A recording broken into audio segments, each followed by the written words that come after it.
All right, let's just jump right in. When you hear people talk about AI performance, they're almost always talking about one thing, right? Raw speed. T-flops. It's the big number on the box that everyone loves to compare. But what if I told you that for most of the AI you actually use every day, that number, it's a trap, and that the real key to unlocking performance has almost nothing to do with it? Think of it like this. Your super powerful GPU, that's like a high-tech factory. I mean, the machines inside can run at unbelievable speeds. But those machines are totally useless without raw materials. And memory bandwidth, that's the conveyor belt delivering all the parts, the data. And if that belt is too slow, the whole factory just grinds to a halt. It doesn't matter how fast the machines are. It's just sitting there, waiting. So that brings us to the big question we're tackling here, right? If that flashy top-line number isn't the real answer, then what is? What's the one metric that truly dictates how fast modern AI can go? Well, let's break it all down. Okay, first things first, we've got to bust a huge myth in the industry. For years, we've all been trained to look at flops as the ultimate measure of power. But it's time to see why that's it's a pretty flawed way of looking at things. So this is how we've been taught to see a GPU. You look at all those cores, all that massive potential for calculation, and you just assume that peak theoretical speed is what really matters. This is that flops-centric view, and honestly, it's the basis for most buying decisions out there. But this is the reality. All that amazing compute power is completely worthless if it's starved for data. Your actual real-world performance is dictated by this blue river, the memory bandwidth, and just how quickly it can feed the machine. If this flow gets choked off, you end up with what's called data starvation, and your incredibly expensive GPU ends up spending most of its time just sitting idle.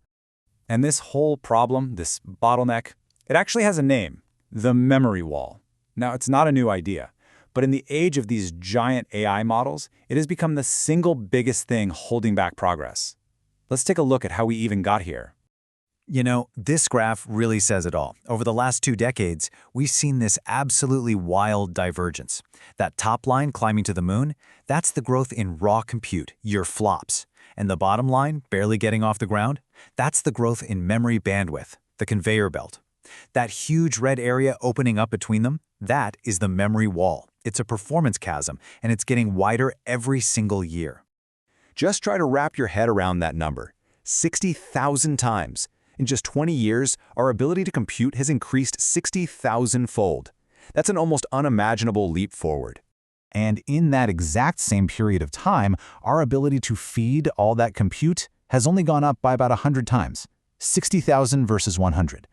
That right there, that is the fundamental imbalance that defines all of modern AI hardware. Now here's a super important point. Not all AI jobs are the same. When you're training a huge model from scratch, you're doing these incredibly intense calculations, so raw compute, yeah, flops still matter a lot there. But when you use that model, asking a chatbot a question, that's called inference. And for every single word that AI generates, it has to read its entire massive brain from memory. That is a memory-bound task, and its speed is dictated entirely by bandwidth, which we measure in terabytes per second. The good news, though, is that the industry absolutely knows this is the problem, and the fight to tear down the memory wall is happening on 3 main fronts all at once. Think of it like this. They're trying to widen the data highway, shrink the cargo being shipped, and maybe even move the entire factory. Let's dig into each one. Okay, so the first and most direct approach is pretty simple, right? Just build a bigger, wider road for the data to travel on.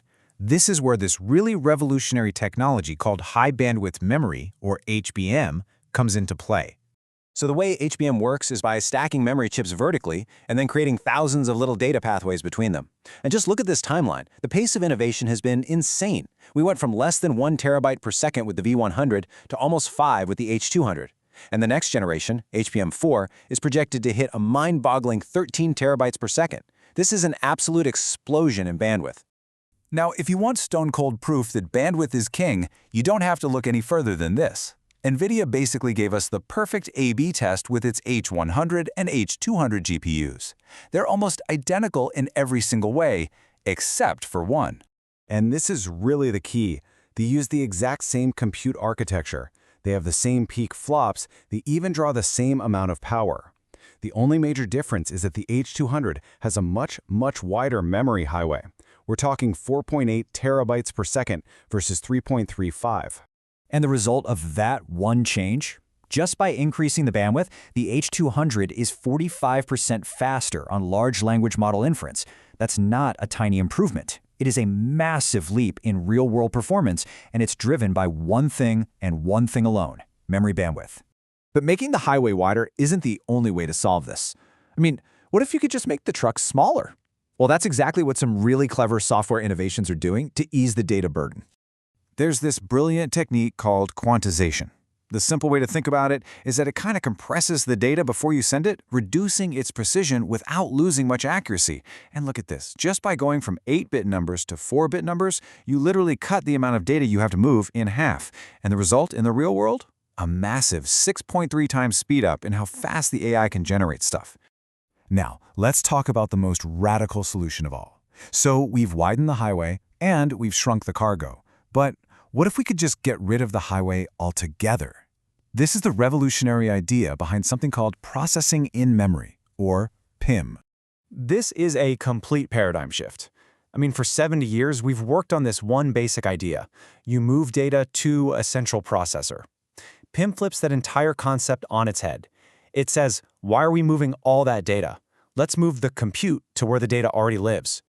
And look, this isn't some science fiction idea. There's a real evolutionary path here. We're in stage 1 right now, where compute and memory are just close neighbors in the same package. But stage 2, that's where things get really disruptive. You're going to see memory companies start integrating logic right onto the memory die, basically becoming AI processor companies themselves. The end goal, stage 3, is a chip inspired by the brain where storage and compute are basically the same thing. So after all that, what does this actually mean for you? Well, it means the way we all evaluate and buy AI hardware has to change, fundamentally.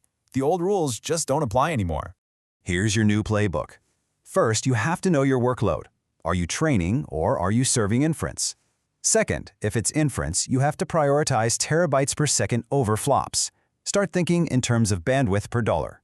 And finally, number 3, make sure you have enough VRAM capacity.